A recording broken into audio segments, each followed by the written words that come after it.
नमस्कार। मेरा नाम है सुरेंद्र कुमार और आप सभी का दक्षिणा ई क्लासरूम में बहुत बहुत स्वागत। पेपर 2 की स्टार्टिंग कर रहे हैं अपन। पेपर 2 का पहला सवाल ये आपने काफ़ी जगह देखा होगा।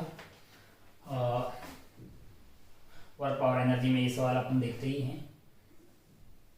ऐसा कोई भी रैंडम शेप में यहाँ से मान लीजिए ये वाली दूरी क्या है, आपकी x है और ये वाली y है। यहाँ पे ब्लॉक को अपन इस पाथ पे लेके जा रहे हैं, इस पे ऐसे लेके जा रहे हैं। मान लीजिए कि ये ब्लॉक है, इसका मास क्या है, m है। ठीक है, स्लोली स्लोली इसको क्या कर रहे हैं, ये वाले पॉइंट से उठा के टॉप मोस्ट पॉइंट की तरफ लेके जा रहे हैं। अब आप ध्यान से देखिएगा, ध्यान से आप देखिए किसी भी पॉइंट पे। अच्छा, और स्लोली स्लोली लेके जा रहे हैं। चेंज इन काइनेटिक एनर्जी क्या होगा, यहाँ से यहाँ तक 0 है। तो work done by force F, work done by force F plus work done by gravity plus work done by friction is equal to change in kinetic energy that is equal to 0। मान लीजिए ये height y है, तो work done by gravity तो कितना आ गया है, minus of mgy।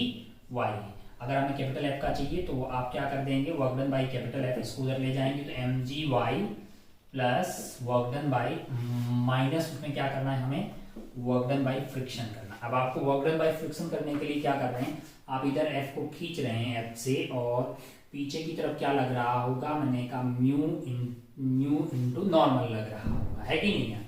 अगर आप ध्यान से देखें, अगर आप ध्यान से देखें तो म्यू इंटू नॉर्मल लग रहा होगा। मान लीजिए कि किसी रैंडम पॉइंट पे ये एंगल थीटा है, तो नॉर्मल की वैल्यू क्या हो जाएगी, यहाँ पे फ्रिक्शन का वर्क डन निकालेंगे। जैसे मान लो कि वर्क डन बाई फ्रिक्शन निकाल रहे हैं, तो यहाँ पे फ्रिक्शन आपका लग रहा होगा म्यू इंटू नॉर्मल, और नॉर्मल की वैल्यू हो जाएगी mg cos थीटा।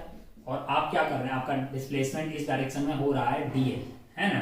तो आप dl जा रहे हैं और ये नेगेटिव में वर्क डन हो जाएगा, काहे को कि भैया फ्रिक्शन पीछे लग रहा होगा और आप उधर जा रहे हैं dl। और अगर आप ध्यान से देखें तो dl जो cos थीटा है, dl cos थीटा, ये लेंथ आपका dl है और ये एंगल आपका थीटा है, तो ये वाला क्या हो जाएगा, dl cos थीटा, और ये वाली वैल्यू क्या हो जाएगी, dl sin थीटा। जो dl cos थीटा है वो dx है, यानी छोटा सा है। तो अगर आप ध्यान से देखिएगा तो ये आपका हो गया है म्यू mg इंटू dx, और x की वैल्यू कहाँ से कहाँ तक, 0 से लेके x तक जा रही है। तो ये वैल्यू आपकी म्यू mg x आ गई है।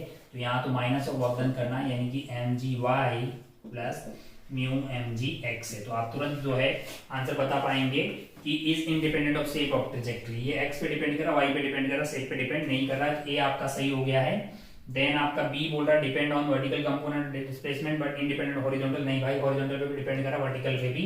तो बी आपका गलत हो गया है। Depend upon the both the component, yes displacement, C सही हो गया है। Does not depend upon the coefficient of friction, coefficient of friction पे डिपेंड कर रहा है, डज नॉट गलत हो गया है। आइए आगे बढ़ते हैं सवाल नंबर 2 पे।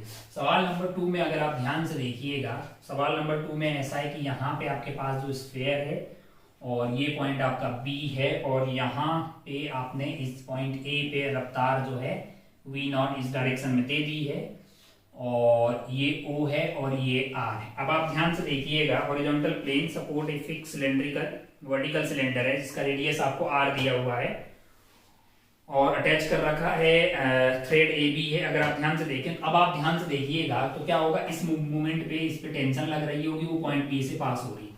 थोड़े टाइम बाद में ये इतना फोल्ड हो जाएगा मान लो, और ऐसा हो गया, मान लो कि ये ऐसा हो गया है ना, रफ्तार इसकी कुछ इधर होगी, टेंशन कहाँ पे लग रही होगी, ऐसे लग रही होगी। तो ये जो टेंशन है वो यहाँ से पास हो रही होगी, वो पॉइंट बी से पास नहीं जा हो रही होगी।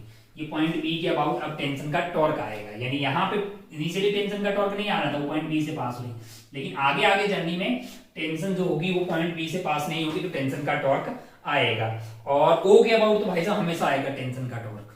अरे भाई टेंशन ऐसे जा रही है, वो तो यहाँ पे उसके बाद तो टॉर्क आएगा टी इंटू परपेंडिकुलर दूरी, टी इंटू परपेंडिकुलर हमेशा आर ही होगा, वो टी इंटू परपेंडिकुलर, और हमेशा वो डायरेक्शन भी सेम होगी आपकी, टी इंटू आर है ना, अंदर की तरफ। तो अगर आप ध्यान से देखें तो angular moment of particle about remain, मतलब ओ के अबाउट और ना बी के अबाउट, किधर भी रिमेन कांस्टेंट वाला नहीं है। ए और बी बोल रहा कांस्टेंट रहेगा, हमको गलत ढूंढना है। तो ए भी गलत हो गया भाई साहब, बी भी गलत हो गया, क्योंकि टॉर्क आ रहा है तो एंगुलर मोमेंटम कंजर्व नहीं रहेगा। तो हमारा आंसर हो गया, मतलब हमें गलत ही ढूंढना है। Momentum and kinetic energy both remain constant, ये भी गलत हो गया, मोमेंटम तो रहेगी। काइनेटिक एनर्जी टोटल कांस्टेंट रहेगी, काहे का कोई एक्सटर्नल वर्क नहीं कर रहा है और ना ही कोई नॉन कंजर्वेटिव फोर्स लग रहा है, फ्रिक्शन वगैरह नहीं है, सिस्टम की टोटल काइनेटिक एनर्जी कंजर्व रहेगी। तो आपका आंसर मतलब ये सही है, तो आपको गलत ढूंढने थे, तो आपके आंसर हो जाएंगे ए बी सी, आंसर हो जाएगा ए बी सी। आइए आगे बढ़ते हैं सवाल नंबर 3 में। सवाल नंबर 3 में अगर आप ध्यान से देखिएगा तो आपको दो वेव्स दी गई और दोनों सेम डायरेक्शन में जा रही है। तो भैया जब सेम डायरेक्शन में जा रही है तो स्टैंडिंग वेव रिजल्टेंट बनेगी, ये तो पॉसिबल ही नहीं है। तो क्या बनेगा, ट्रेवलिंग वेव ही बनेगी। तो ट्रेवलिंग वेव का रिजल्टेंट आप निकाल लीजिए, दोनों वेव के बीच का, इन दोनों से जो रिजल्टेंट आने वाला है वो एक ट्रेवलिंग वेव ही आएगी, क्योंकि पहली वेव आपको दी हुई है y1 is equal to 3 sin 4x minus 700t, दूसरी वेव आपको दी गई है y2 is equal to 3 sin 4x minus 700t minus pi by 3। तो अगर आप ध्यान से देखिए तो दोनों के बीच का डेल्टा फाई आपको कितना दिया हुआ, वो पाई बाई 3 आ जाएगा। दोनों सेम डायरेक्शन में जा रही है तो एक ट्रेवलिंग वेव ही बनेगी। तो रिजल्टेंट एम्पलीट्यूड कितना आ जाएगा, ये 3 है और ये 3 है, और बीच का एंगल की कितना है, पाई बाई 3 यानी कि 60 डिग्री। तो आपका आंसर आ जाएगा 9 + 9 + 2 × 3 × 3, और फिर आ गया आपका cos 60 डिग्री, तो 1/2 आ गया है। तो ये 9 9 27 आ गया है, 27 को अपन 3√3 लिख सकते हैं। तो इतना आपका एम्पलीट्यूड आ जाएगा, है ना। तो पहला आंसर आपका सही हो गया है, ए आपका सही हो गया है, स्टैंडिंग बनेगा नहीं, बी गलत हो गया है, सी में बोल रहा ट्रेवलिंग बनेगा, yes, particle will oscillate in X Y plane, yes, मतलब एक्स वाई प्लेन में जो आएगा इनका रिजल्टेंट जो भी आएगा Y as a function of X, T आएगा, मतलब ये आएगा आपका क्या आ जाएगा, रिजल्टेंट यहाँ से 30 डिग्री के एंगल पे होगा। तो आंसर आएगा 3√2 sin 4x minus 70 plus 30 degree, मतलब जो एक्स वाई प्लेन में ही आ रहा है। तो आपका आंसर जो है ये भी सही है, ये भी ठीक है, अरे निकल सकता है, लिख सकते हैं ना, y नेट इजिकल टू 3√3, तो आपका एम्पलीट्यूड आ गया, साइन ओमेगा टी माइनस 70, छोटे वाले के से कितना एंगल बना, 30 डिग्री प्लस 30 डिग्री कर दीजिए। तो आंसर आपका हो गया ए सी डी, इसमें कोई दोहराई वाली बात नहीं है। आइए आगे बढ़ते हैं सवाल नंबर 4 की तरफ। 4 एकदम लल्लू सवाल है, यही बता दे रहे हैं, मतलब खत्म है, क्या है, खत्म सवाल है एकदम। 4 कैसा सवाल है, 4 में ऐसा है ना कि आपको मतलब जो है 4 में अगर आप ध्यान से देखिए तो y ऐसा रहेगा, ये पार्ट ऐसा है, और ये वाला पार्ट जो है आपका डिस्क ऐसा है ना, मास m है हर एक डिस्क का, और r ऐसा है।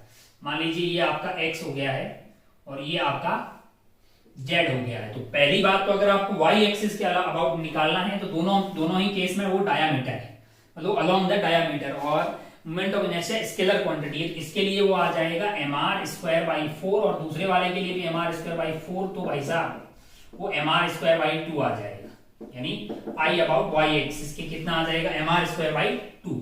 काहे को mr²/4 है, mr²/4 मतलब mr²/2 वो होता है अपना परपेंडिकुलर डायमीटर के अबाउट आधा हो गया, और मास तो आधे वाले पार्ट का ही होगा, तो आधे वाला पार्ट ही तो m दिया हुआ है ना, और 2 काय की है कि ऐसा दोनों के लिए यही होगा। अगर आप Ix और Iz की बात करें तो वो सेम ही आएगा, Ix प्लस या is equal to I Z है। जैसे मान लो कि जेड के लिए निकाल ले रहे हैं, जेड के लिए निकाल रहे हैं, तो ये वाले डिस्क का क्या आ जाएगा, वो यहां से ऐसे पास हो रहा है ऐसे, तो भाई इसका तो mr²/2 आ जाएगा, है कि नहीं है। तो अपने को याद होता है डिस्क भले पूरी हो आती है, कोई फर्क नहीं पड़ने वाला है। प्लस आपके लिए दूसरी वाली डिस्क में वो अलोंग द वो जा रहा है, ऐसे जा रहा है, तो वहां पे कितना आ जाएगा, mr²/4 आ रहा है, तो ये 3mr²/4 आ गया। लल्ला Ix Iz की वैल्यू आपके लिए 3 ये c आ जाएगा, जी एक c आ जाएगा, Iy is equal to mr²/2 आ जाएगा। तो यहाँ पे आपका आंसर होगा बी एंड सी।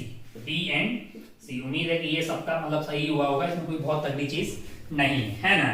चलिए भाई साहब बहुत बढ़िया, बहुत ही खूबसूरत हो। आइए आगे बढ़ते हैं सवाल नंबर 5 की तरफ।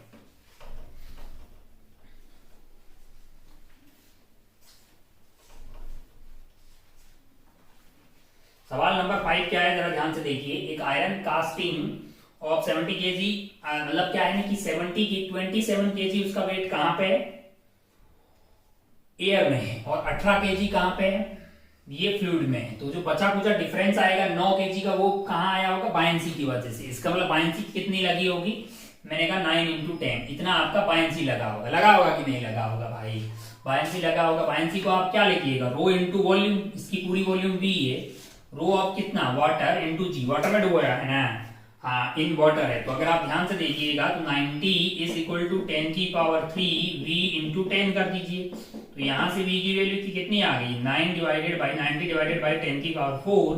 तो ये आ गया आपका 9 अपॉन 10 की पावर 3 मीटर क्यूब। इतना मीटर क्यूब आपके पास वॉल्यूम आ जाएगा। तो आपको क्या चाहिए, सेंटीमीटर की भाषा में चाहिए क्या, तो भैया यहाँ पे 10 की पावर 2 का क्यूब यानी कि 10 की पावर 6 आ जाएगा सेंटीमीटर में।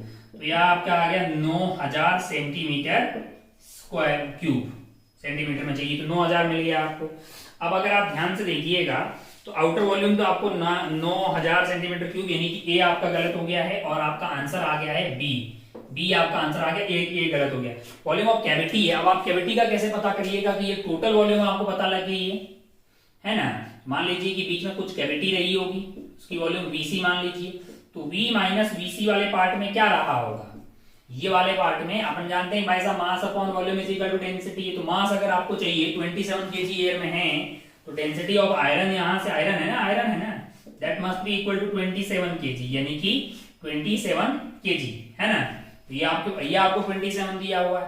तो वॉल्यूम अगर आप ध्यान से देखिएगा, पहले अपन उसी में चलते हैं, किसमें, मीटर क्यूब में ही चल रहे हैं सारा कार्यक्रम क्योंकि इसकी डेंसिटी दी हुई ना। हाँ मीटर क्यूब में कितनी आएगी हमारी 9 बाई 10 की पावर 3 आएगी। तो ये 9/10 की पावर 3 माइनस वीसी इंटू, अगर आप ध्यान से देखिए तो ये डेंसिटी आपको कितनी दी हुई है, यहाँ पे डेंसिटी आपको दी हुई है 7800 आयरन का डेंसिटी। अरे भाई आयरन की टोटल वॉल्यूम भी है, माइनस कैविटी घटा दोगे तो बचा कुछ वॉल्यूम में क्या रहा होगा, आयरन रहा होगा।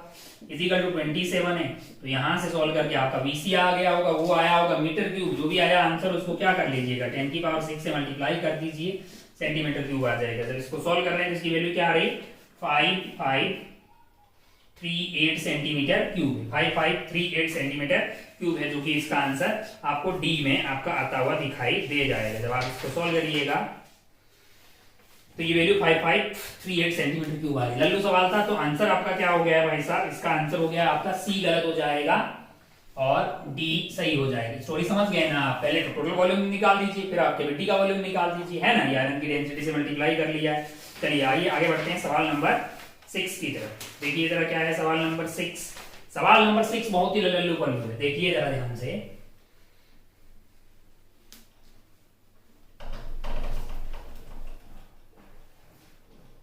6 वाले में क्या है कि यहाँ पे एक वायर है जो कि इनफाइनाइट करंट लेके जा रहा है आपके लिए, और उससे x दूरी है यहाँ पे सेंटर की, और यहाँ पे क्या रखा हुआ है, एक स्क्वायर फ्रेम रखा हुआ है जिसको रफ्तार v हमने दे दी। इसको रफ्तार हमने क्या दी है, v दे दी है, ठीक है। When the conducting loop is dragged with a speed constant speed v, a clockwise current flow in the loop है। अब आप ध्यान से देखिएगा, ध्यान से देखेंगे तो भाई साहब v क्रॉस b, यहाँ पे b को अगर आप देखेंगे तो वो अंदर की तरफ आ जाएगा। तो v cross b dot l करेंगे तो इसमें और इसमें कोई ईएमएफ इंड्यूस नहीं होगा, पर यहाँ पे तो होगा ना। v cross b dot l से यहाँ पे ये एक बैटरी की तरफ बिहेव करेगा, मान लो ये v1 E1 की बैटरी हो गई, और यहाँ पे ये एक बैटरी की तरफ बिहेव करेगा E2, और आपका जो पोटेंशियल होगा E का वो VBL से हो जाएगा। तो VB है LL सेम है, यहाँ पे B ज्यादा होगा तो E2 बड़ा होगा, E2 बड़ा होगा E1 से। तो ऐसे करंट बहेगा, ऐसे करंट बहेगा, ऐसे करंट बहेगा तो क्या होगा, clockwise current flow in the loop. A सही है भाई साहब, ए सही है। Loop will experience a backward ampere force. अब आप ध्यान से देखिएगा, B आपका अंदर की तरफ है तो फोर्स होता है F इक्वल टू ILB, यानी कि L क्रॉस B। L आपका I की डायरेक्शन में, I ऐसा L क्रॉस B, इस पे फोर्स इधर लगेगा उतना ही फोर्स इस पे इधर लगेगा, वो कैंसिल आउट हो जाएंगे। बचा कुछ बात इस पे करते हैं, इसमें L ऐसा है क्रॉस B, B अंदर की तरफ, फोर्स कैसा लगा, इधर लगा, है ना, और इस पे फोर्स किधर लगेगा, इधर लगेगा, लेकिन L सेम है ILB, लेकिन यहाँ पे B ज्यादा है। तो ये F1 हो गया, ये F2 हो गया, तो आपका F1 बड़ा होगा, net force F1 minus F2 इधर की तरफ लगेगा, पीछे की तरफ। अरे भाई F इक्वल टू ILB ना, तो ILB B यहाँ का ज्यादा होगा, पास में B ज्यादा होता है, तो F1 ज्यादा होगा, नेट फोर्स इसका F1 माइनस F2 इधर की तरफ आ जाएगा। Loop will experience a backward ampere force, yes B आपका आंसर जो है ये सही हो जाएगा। सी पे चलते हैं भाई साहब। Loop will tend to rotate about centroid axis parallel to the long, नहीं भाई, loop will tend to rotate about its centroid axis parallel to the long cylinder, ने कहा नहीं, करंट इसी की डायरेक्शन में जा रहा है, कोई टॉर्क आने वाला नहीं है, रोटेट नहीं होगी।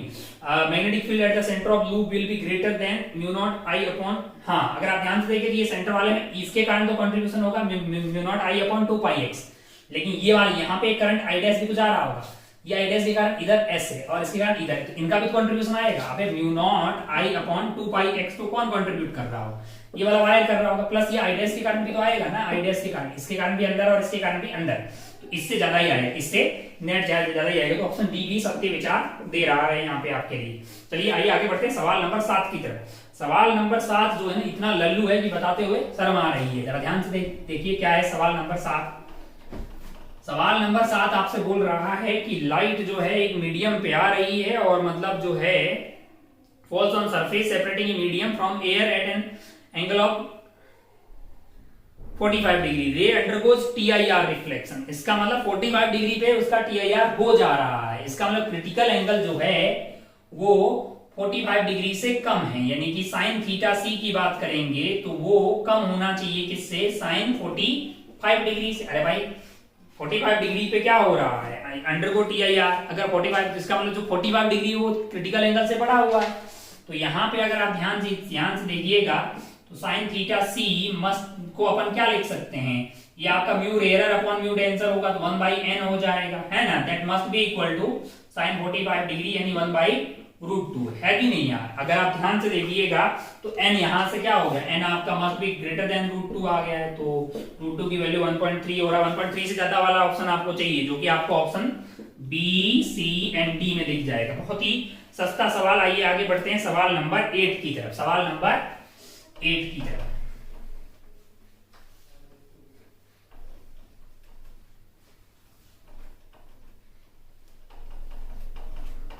देखिए क्या है सवाल नंबर 8।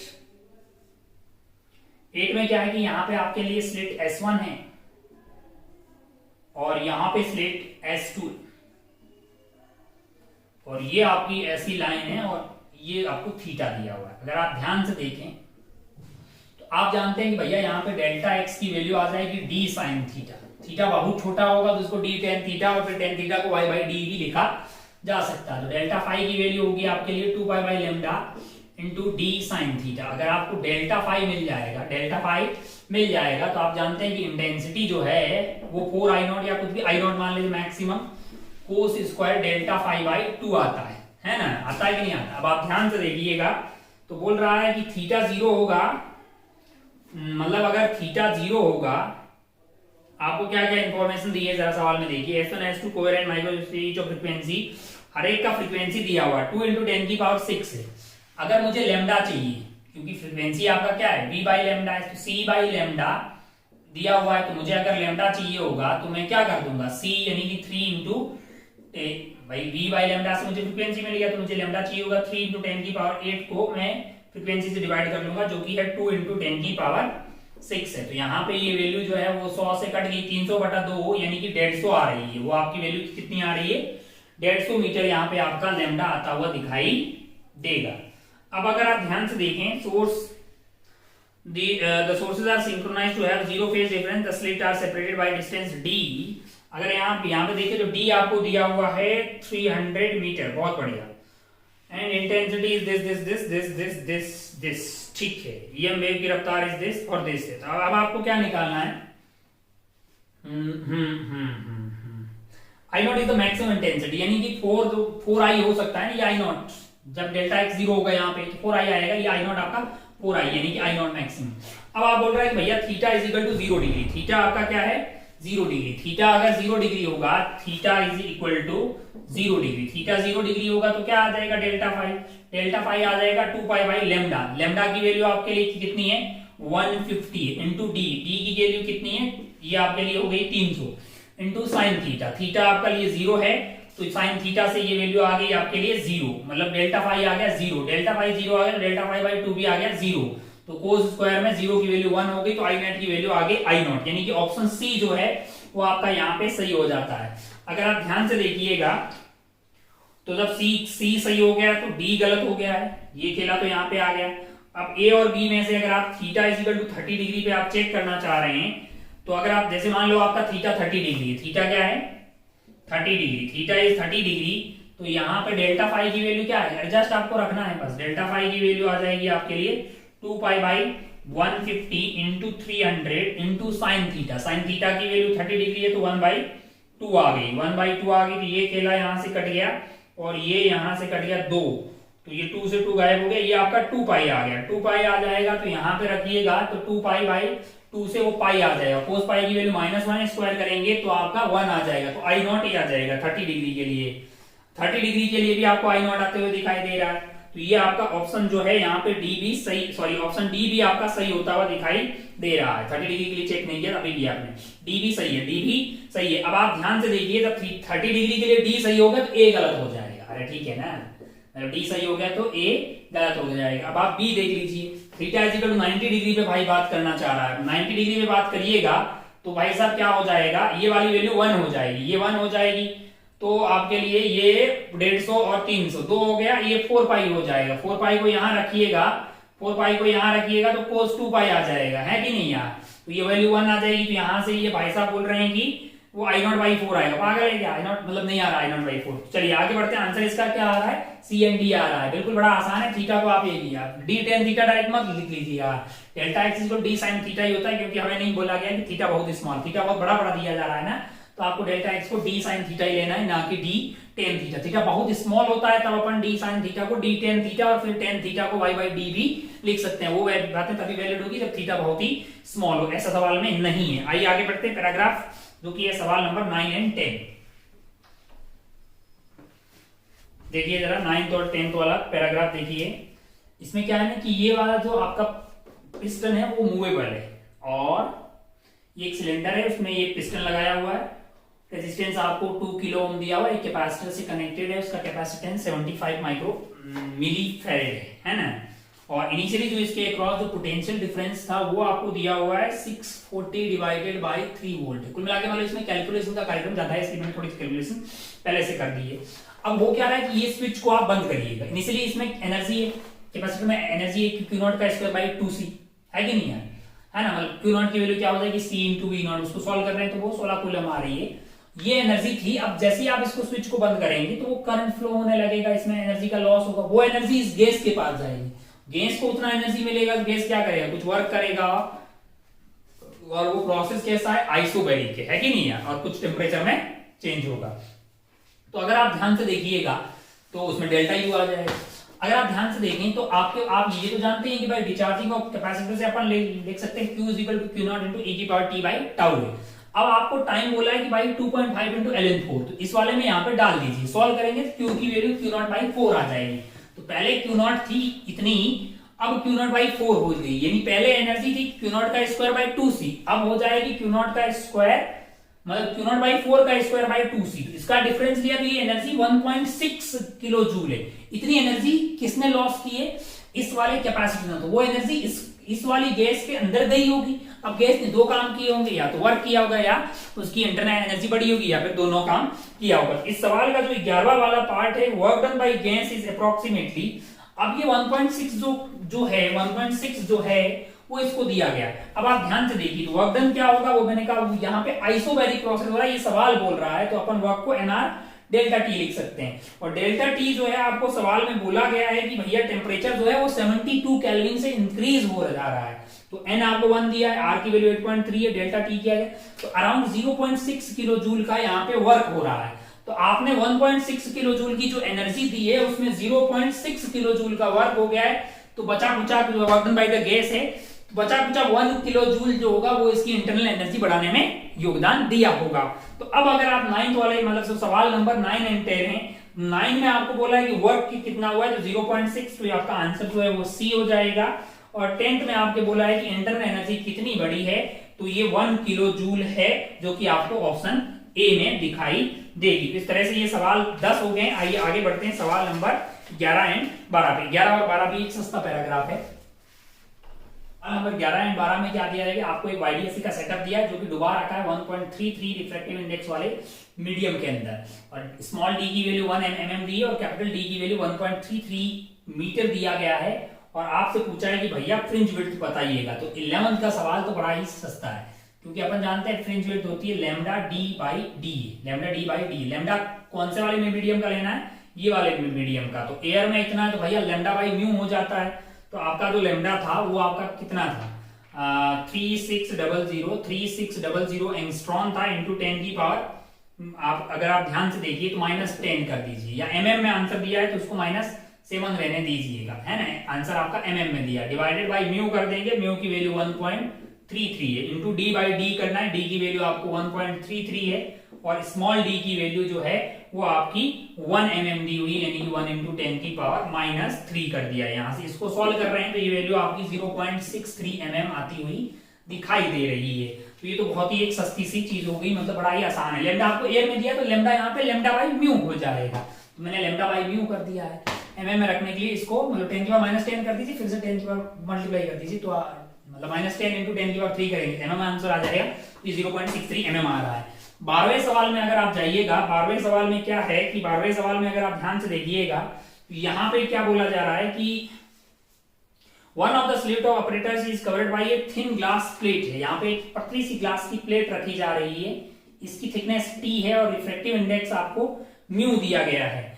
अब क्या हो रहा है कि म्यू की वैल्यू आपको 1.53 दी गई है, find the smallest thickness of the sheet, ताकि क्या हो कि मिनिमा और मैक्सिमा की पोजीशन चेंज हो जाए, मतलब इसके कारण जो डेल्टा एक्स है वो यहाँ पे कितना आ जाए, एटलीस्ट लेमडा बाई 2 आ जाए, क्योंकि 0 था, लेमडा बाई 2 आ जाए। तो अगर आप ध्यान से देखें तो इसके कारण यहाँ ये भी यहाँ पे भी आप एक स्लिट मान सकते हैं, लेकिन उसका रिफ्रैक्टिव इंडेक्स ये होगा, और यहाँ जो स्लिट है उसको अपने कितना दिया भाई साहब, 1.53। तो इसमें अगर टी चलने का मतलब एयर में कितना चलना, 1.53 इंटू टी एयर में चलना, और 1.33 इसमें टी चलना is equal to 1.33 into T चलना एयर में। इतना आपके पास क्या आ गया है, डेल्टा एक्स आ गया, that must be equal to lambda by 2। Lambda आपको कितना दिया हुआ जी, 6300 है ना, और ये एंगस्ट्रॉम में तो 10 की पावर -10 कर दीजिए, डिवाइडेड बाई 2 कर दीजिए, यहाँ पे टी कॉमन लीजिए और टी सॉल्व कर लीजिए। टी की वैल्यू जो है ना सॉल्व करने पे आ रही है, टी की वैल्यू सॉल्व करने पे आ रही है 1.57 माइक्रोमीटर, यानी 10 की पावर -6 आ जाएगा, इतना माइक्रोमीटर आ रहा है। टी कॉमन ले लीजिए भाई, 1.53 माइनस 1.33 है ना, इसको यहाँ पे ले जाके डिवाइड कर दीजिए, भाग भी दे दीजिएगा, तो टी की वैल्यू आपको 1.53 माइक्रोमीटर यहाँ पे आती हुई दिखाई देगी। तो ये आपको ऑप्शन बी में दिखाई देगा। ये आपका पहला वाला ऑप्शन ए, ये जानकारी आपको 11th के ऑप्शन ए में है, और ये वाली जानकारी आपको 12th के ऑप्शन बी में है ना। बहुत बढ़िया भाई साहब, बहुत ही शानदार। आइए आगे बढ़ते हैं न्यूमेरिकल सवाल पे, सवाल नंबर 13। ध्यान से देखिए, यहाँ पे जो M1 बड़ी वाली बॉल है वो यहाँ से 2r की दूरी पे, सेंटर इसका 3r की दूरी पे, उस पर एक स्मॉल बॉल रखी हुई, इसका मास बहुत बहुत कम है। इसको जैसे ही आप रिलीज करेंगे तो बड़ी वाली बॉल जब यहाँ पहुंच जाएगी, यहाँ पे जब पहुंच जाएगी, बड़ी वाली बॉल की टक्कर से पहले की तरफ रफ्तार जो है वो रहेगी √2gr, यानी कि √2gh। आप नीचे आए, आप कितने नीचे आए होंगे, 2r आए होंगे, तो इतनी रफ्तार है, √4gr। अब जैसे टप्पा खाएगा और e की वैल्यू आपको 1 दी है, तो इसकी रफ्तार तुरंत ऊपर की तरफ हो जाएगी, कितनी, √4gr। ये कौन है, ये आपका M1 है। और ऊपर वाली जो भी अब नीचे की तरफ आ गई होगी, कितनी आ गई होगी कि वो इसके जस्ट टच में, कि अगर ये 2r नीचे आई तो वो भी नीचे की तरफ आ गई होगी, ये M1 वाली, और इसकी रफ्तार इधर की तरफ है, √4gr है कि नहीं है। अब अगर आप ध्यान से देखिएगा, अब अगर आप ध्यान से देखिए तो अब यहाँ पे इन दोनों का कोलिजन होने वाला है। कोलिजन होने के बाद में क्या होगा कि इसका मास बहुत बहुत बड़ा है, तो आफ्टर कोलिजन भी इसकी रफ्तार में कोई परिवर्तन नहीं होगा। कितनी रहेगी, मैंने कहा 4gr रहेगी। और ये अपना छोटू है M2, इसकी रफ्तार ऊपर की तरफ क्या हो जाएगी, कुछ मान लो v डैश होगी। अगर ये v डैश मिल जाएगा तो हम ये पता कर लेंगे भैया कि ये v डैश कितना है, फिर ये पता कर लेंगे मैक्सिमम हाइट अटेंड की कितनी होगी। और ऑलरेडी जो है वो ये इसकी जस्ट टच में है, यानी कि ये ऑलरेडी यहाँ पे इतनी हाइट पे है, 2r की हाइट पे। तो हमारा टारगेट अभी v डैश को प्राप्त करना है। तो कौन सा इक्वेशन लिखेंगे, e का इक्वेशन लिखेंगे। e का इक्वेशन इज इक्वल टू 1 है, elastic collision velocity of separation will be v0 minus √4gr divided by velocity of approach, velocity of approach. अगर आप ध्यान से देखिएगा, अगर आप ध्यान से देखिएगा तो सेपरेशन की आपके पास क्या हो गई, ये आ गई, और अप्रोच के टाइम क्या हो रहा होगा कि ये इधर से आ रहा है और ये इधर से जा रहा है, तो रिलेटिव रफ्तार आपकी क्या हो गई होगी, √4gr रही होगी। e की वैल्यू आपको 1 दी हुई है, इलास्टिक कोलिजन लेने हैं सारे, मतलब पहले ये बॉल टकरा रही है, वापस जा रही है, ऊपर वाली नीचे जस्ट आ रही है, उससे टकरा रही है। अब इसकी रफ्तार में कोई चेंज नहीं होगा क्योंकि ये बहुत बड़ा है, ऊपर की तरफ कट लिया है। तो अगर आप ध्यान से देखिए तो यहाँ पे वी डैश की वैल्यू आपके लिए 3 into under root of 4GR हो जाएगा। तो मैक्सिमम हाइट यहाँ पे जो अटेंड की जाएगी वो होगी वी डैश का स्क्वायर बाई 2G। यहां से मतलब यहां से कितनी मैक्सिमम ऊपर जाएगा तो वो वी डैश का स्क्वायर डिवाइडेड बाई 2G है। वी डैश का स्क्वायर करेंगे तो 9 into 4GR divided by 2G है। 2G से ये कट गया भाई साहब 2 बार, तो ये 18R आ गया है। अब 18R जो है वो यहां से ऊपर की तरफ जाएगा, ग्राउंड से ऑलरेडी 2R ऊपर की तरफ है, तो मैक्सिमम हाइट जो ये अटेंड करने वाला है बॉल वो है 20R। और भाई ने उसको कितना दिया हुआ सवाल में बोला है कि भैया वो होगी आपकी 4NR है, तो n की वैल्यू क्या होगी 5 होगी ये वाला। अरे भाई 4n इज इक्वल टू आपका 20 हो गया, तो n की वैल्यू कितनी होगी ये 5 होगी। ये तो 13 वाले का आंसर आपका जो होगा वो 5 आ जाएगा। आइए आगे बढ़ते हैं सवाल नंबर 13 के बाद सवाल नंबर 14 पे। देखिए जरा ध्यान से यहाँ पे देखिए 14 वाले में क्या हो रहा है। 14 वाले में आपसे आपने ये आप जानते होंगे कि टनल के क्रॉस आइटम को रिलीज करते हैं तो HSM करता है और टाइम पीरियड होता है t = 2 pi under root of r/g। ये आप जानते हैं ना कि डायमीटर के अलोंग पार्टिकल को छोड़ दें तो अर्थ में वो HSM करता है। तो अगर आप ध्यान से देखिए तो यहां से v0 से रिलीज किया तो मैंने क्या कर दिया सेंटर पे आते आते उसकी रफ्तार को v मान लिया और ये पॉइंट और ये पॉइंट के बीच में एनर्जी कंजर्वेशन लगा दिया 12mv², मतलब kinetic energy plus potential energy is equal to kinetic energy plus potential energy. तो यहाँ की काइनेटिक एनर्जी अपने को पता है, यहाँ की पोटेंशियल एनर्जी पता है, तो यहाँ की काइनेटिक एनर्जी 12mv² प्लस यहाँ का पोटेंशियल होता है 3gm/2r इनटू m का दिया पोटेंशियल एनर्जी आ गई। सॉल्व किया तो यहाँ की रफ्तार आ गई। अब आप ध्यान से देखो तो ये पार्टिकल HSM कर रहा है, यहाँ से रिलीज किया तो इसका एम्पलीट्यूड r के बराबर होगा, ये ऐसे कर रहा होगा। तो HSM के अंदर वेलोसिटी कैसे वैरी करती है, v = v0 sin omega t + 5 उस फॉर्मेट में। अगर आप ध्यान से देखो तो मुझे यहाँ का मैक्सिमम रफ्तार पता है, t = 0 पे मान लो कि पार्टिकल यहाँ पे होता तो यहां से यहां जाने पे भी उसकी रफ्तार वही हो जाएगी जो v0 है ना, क्योंकि ये पार्टिकल HSM कर रहा है। तो मैंने क्या किया रफ्तार को ले दिया v = v0 cos omega t को 0 डालिएगा तो यहां पे रफ्तार आपकी कितनी आ जाएगी v0 के बराबर आ जाएगी, वो वैल्यू आपकी √2g है। तो भैया जो ये v0 है वही यहां से यहां जाने में और वही अगर आप टाइम इंटरवल t लें तो उतने ही टाइम में आप वापस इधर जा रहे होंगे, t 0 से यहाँ पे t पे पहुंच जाएंगे तो स्पीड आपकी v0 हो जाएगी। तो वो सेम बात है कि जितना यहां से यहां जाने में टाइम लगेगा उतना ही यहां से यहां आने में टाइम लगेगा, है कि नहीं यार। अब अगर आप ध्यान से देखें तो क्या होगा, जरा ध्यान से देखें तो आप ये पाइएगा भाई साहब कि आप जानते हैं भाई v = v0 cos omega t, v की वैल्यू आपको कितनी है यहाँ पे √2gr है, ये आपका v मतलब है ना। और v0 की वैल्यू क्या है, मैंने v0 मतलब ये वाला माना है, कौन सा वाला, ये वाला, ये v अभी तो कौन सा वाला है, मतलब यहाँ पे जब आने में जो टाइम लगेगा या यहाँ मान लीजिए सही।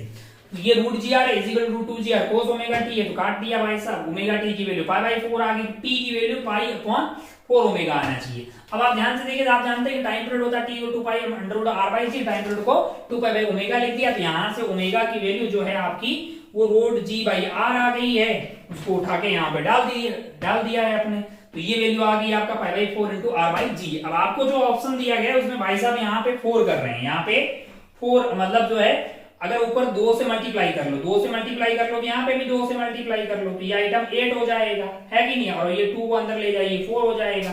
तो आपसे नीचे पूछा है कि भैया यहाँ पे n की वैल्यू क्या होगी, तो ये n की वैल्यू आपके लिए 8 हो जाएगी, 14 का आंसर आपका 8 हो जाएगा।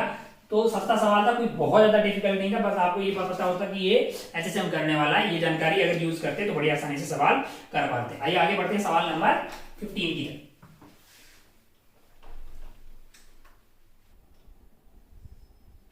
चलिए जरा ध्यान से देखिएगा ये सवाल ऐसा है भाई साहब 15 वाला कि 3 कंपार्टमेंट है, उसमें हाइड्रोजन, हीलियम और CO2 भरा हुआ है।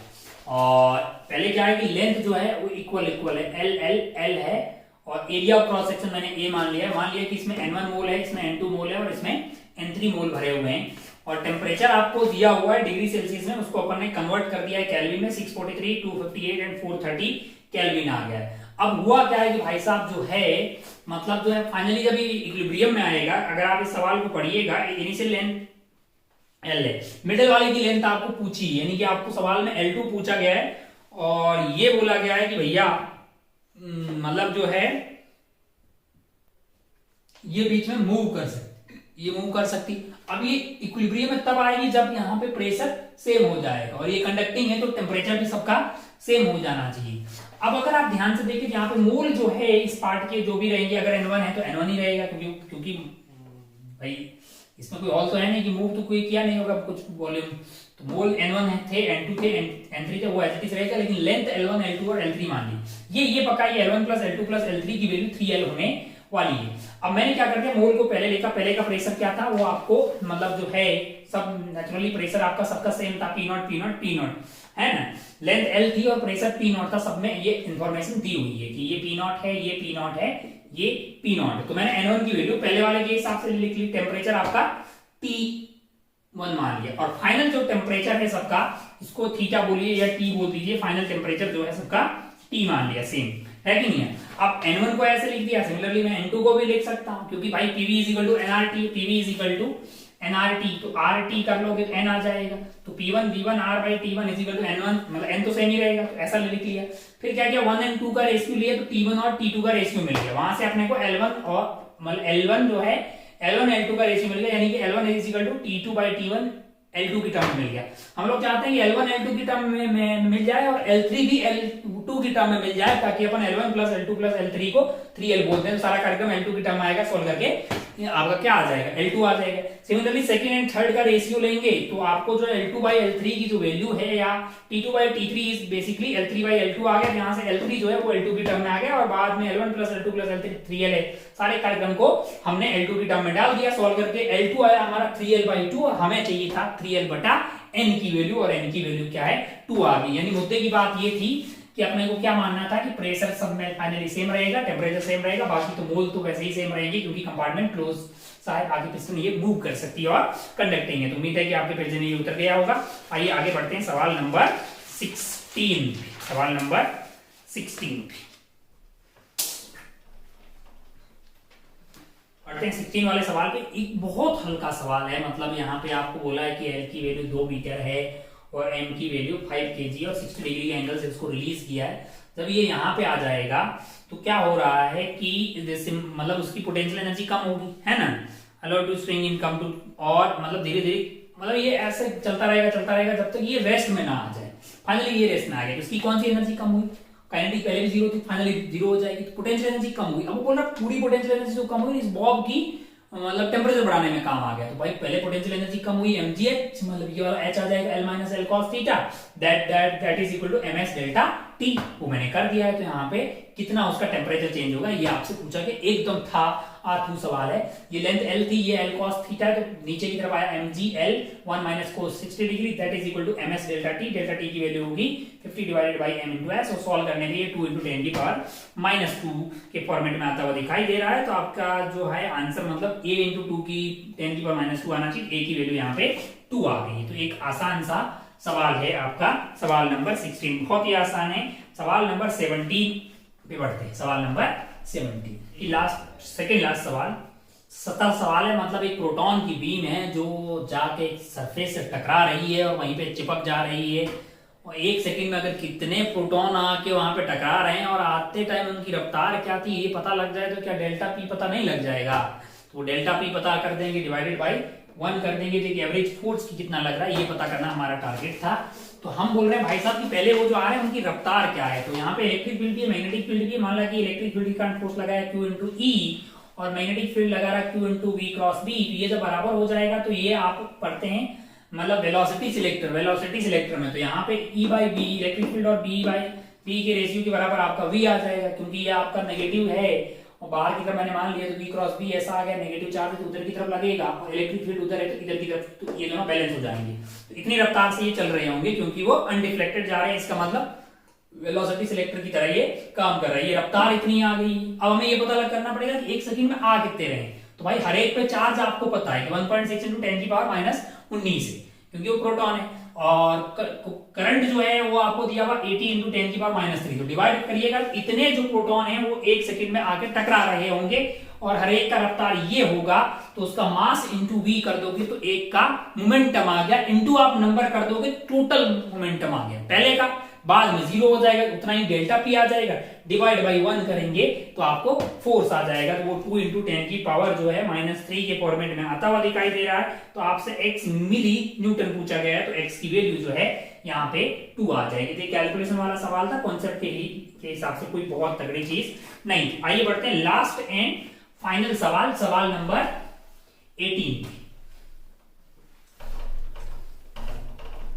ध्यान से अगर आप देखेंगे तो ये सस्ता सवाल है एकदम। क्या है सवाल नंबर 18, जरा ध्यान से देखिए। While measuring length of A object it was observed that zero of the vernier जो है, वर्नियर का जीरो 1.4 और 1.5 के बीच में। वर्नियर का जीरो कहां पे, 1.4 एंड 1.5 के बीच में है मेन स्केल के। And fifth vernier division coincide with the main scale, यानी कौन सा वाला मैच हो रहा है, आपको फिफ्थ मैच होता हुआ दिखाई देगा यहाँ पे, है ना। If the length of object is measured as L है, अब लेंथ क्या मेजर किया जाएगा, मैंने कहा वो हो जाएगा आपका 1.4 मेन स्केल का रीडिंग आ गया, फिफ्थ वाला मैच हो रहा है, इंटू आपका क्या हो जाएगा least count, into least count, ये वाली रीडिंग आ जाएगी। अब भाई बोल रहा है कि ये मान लीजिए कि length of object measured is L है, मतलब ये कार्यक्रम आपको एल दिया गया है। बोल रहा है value of L minus 1.4, L minus 1.4 यानी कि ये वाली वैल्यू आ गई 5 इंटू लीस्ट काउंट। बोल रहा है कि ये वाली वैल्यू जो होगी in terms of the least count is y into least count. अबे तो ये वैल्यू है y इंटू लीस्ट काउंट, तो y की वैल्यू यहां से क्या आ गई है आपके लिए, y की वैल्यू आपके लिए 5 आ गई है। तो 18 वाले का आंसर आपके लिए हो जाएगा 5।